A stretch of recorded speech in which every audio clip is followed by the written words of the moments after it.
Shoo! Kada kada gudum gudum. Nahi! Hello, namaste. I'm Seema. And I'm Nithin. We are so happy to read for India Reads Aloud, an initiative by Turning Pages Foundation. Turning Pages works with schools to help children develop joyful reading habits for life. The story that we are going to read today is The Spring of Life, written by Lavanya Karthik and illustrated by Canato Jimo, published by Kalpavriksh. Let's dive straight into the story. This is the story of Punchilok Forest, a haven for birds and animals in the heart of Manipur. This is also the story of the man who helped bring it back to life, Moirangthem Loiya Ngamba. As a young boy, Loiya was happiest outdoors.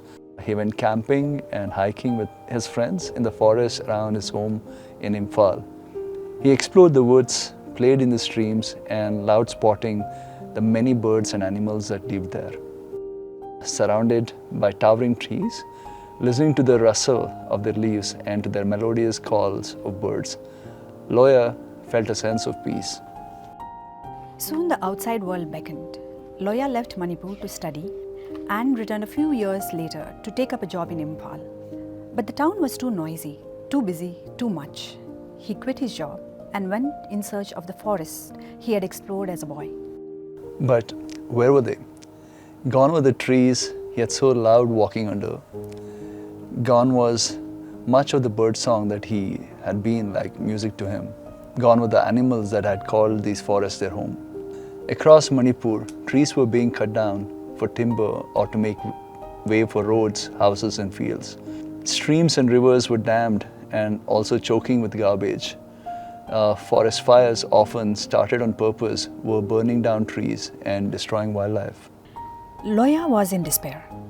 But what could one man do to save so many vanishing forests? He thought deep and hard. He began to study ecology so that he could learn about forests and how best to conserve them. He began to search for a forest he could restore. It wasn't easy. Some were too far away, some swallowed by towns, and some too dangerous. 2 years after his search began, Loiya discovered Punchilok. In the language of the Meitei tribe, Loiya belongs to Punchi, means life, and Lok stands for spring.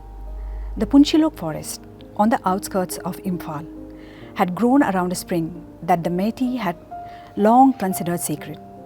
They called it the Spring of Life and collected its water for rituals and for its healing properties. But things had changed over time. When Loiya visited Punchilok, he found that this spring was silted up. The land once covered in dense forest had been cleared for pineapple cultivation and then abandoned. Now it lay rocky and largely barren, overrun by lantana and other weeds. Loiya got to work.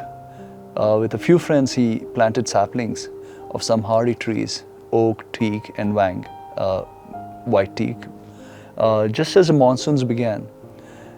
But when he returned the next day to check on the saplings, they were gone. Every single one had been eaten by grazing crows. They planted again, building some basic fences this time to protect the young trees, and again he returned to find the saplings eaten. There was only one solution to the problem. I must live in Punchilok, Loiya declared. I must protect it myself. Stay home, urged his brother. Help me run my pharmacy. Stay home, said his sister. You have college to finish. How will you deal with the insects and the rats and dangerous snakes? His friends asked. It was his mother who gave him the courage he needed. Go, she smiled. Punchilok needs you. And so Loiya moved to Punchilok. He built himself a small hut by the stream with some bamboo poles, twigs and slats of wood. It was just enough to sleep in and keep the rain out. His days soon fell into the steady rhythm. He woke up well before sunrise each day to cook his meals on a simple wood stove. He cleared weeds from the small fenced nursery he had created from his seedlings. He collected leaves to mulch the barren ground.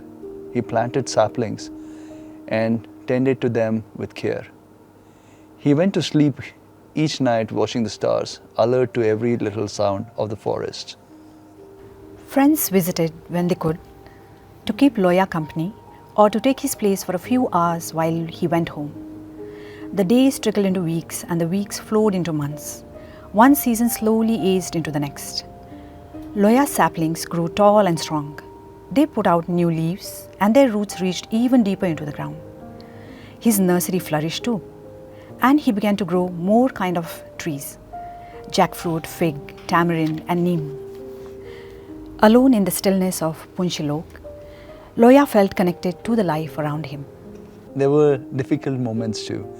He struggled with fevers and colds, bruises and exhaustion from the work he did all day. He struggled with forest fires, barely escaping one that engulfed his heart. He struggled with dark feelings, loneliness, doubt, anger and despair. Alone in those difficult times at Punchilok, Loiya wondered if his efforts were worth it.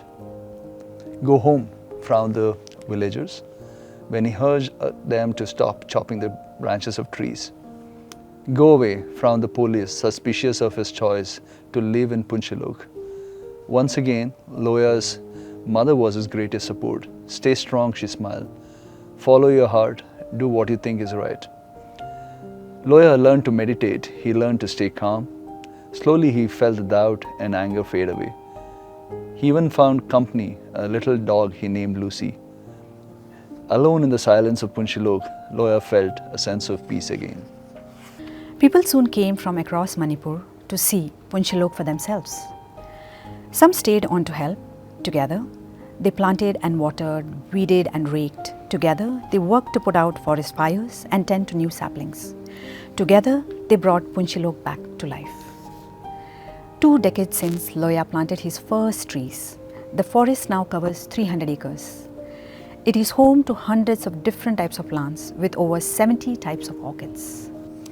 The Lok gurgles down the hill, its water clear and sparkling, its banks alive with frogs and dragonflies.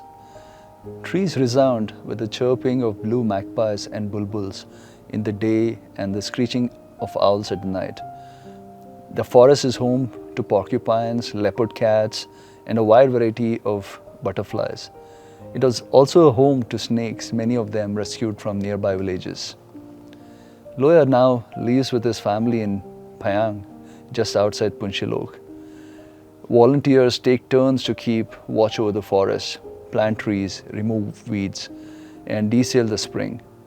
Every November, Loiya joins them in clearing stretches of land to create fire lines which stops fires from spreading.